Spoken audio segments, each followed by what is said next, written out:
In Mark Twain's book, The Adventures of Huckleberry Finn, Tom Sawyer's comrade, Huck and Jim start having crazy adventures after Huck ran away from his crazy dad, and Jim ran away from his mom after thinking she was going to sell him into slavery.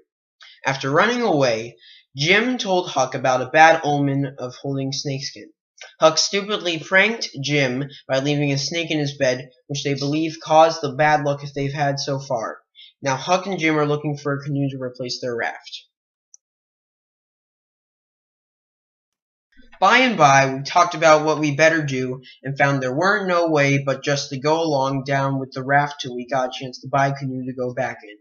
We weren't going to borrow it when there weren't anybody around, the way Pop would do, for that might set people after us. So we shoved out after dark on the raft. Anybody that don't believe yet that's foolishness to handle a snakeskin, after all that snakeskin done for us, will believe it now if they read on and see what more it done for us.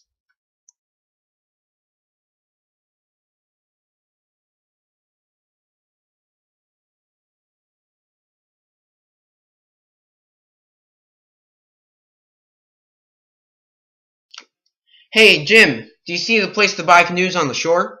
I don't see it yet. We should be getting close. 3 hours later. Hey, Huck, I think we missed that place a long while back. You might be right, Jim.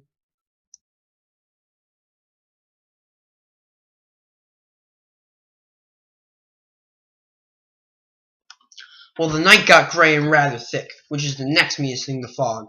You can't tell the shape of the river, and you can't see no distance. It got to be very late and still, and along comes a steamboat up the river. Jim, can you light the lantern? I don't want us to get hit. We could hear her pounding along, but we didn't see her good till she was close. She aimed right for us. Often they do that and try to see how close they can come without touching.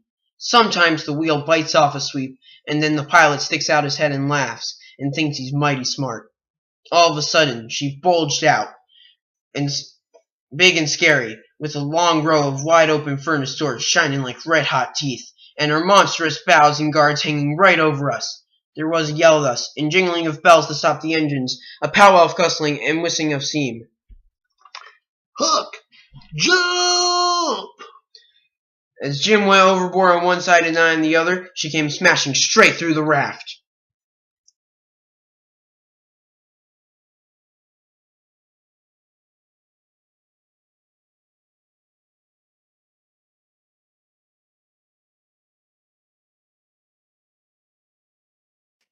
I dived, and I aimed to find the bottom too, for a 30-foot wheel had to go over me, and I wanted it to have plenty of room. I could always stay underwater a minute. This time I reckoned I stayed under a minute and a half. Then I bounced up for the top in a hurry, for I was nearly busting. I popped out to my armpits and blowed the water out of my nose and puffed a lot. Of course there was a booming current, and of course that boat started her engines again 10 seconds after she stopped them, for they never cared much for raftsmen. So now she was churning along up the river, out of sight in the thick water, so I could hear her.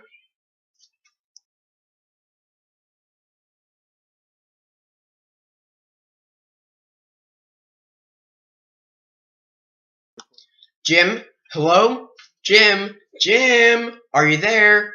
I didn't get any answer, so I grabbed a plank that touched me while I was treading water and struck out for shore.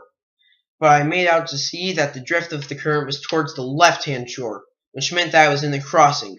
So I changed off and went that way. It was one of these long, slanting 2-mile crossings, so I was a good long time in getting over. I made a safe landing and climbed up the bank.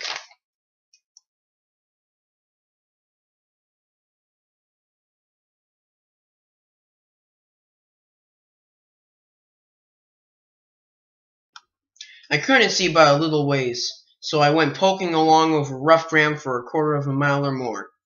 And then I run across a big old-fashioned double log house before I noticed it. I was going to rush by and get away, but a lot of dogs jumped out and went to howling and barking at me, and I know better than to move another peg.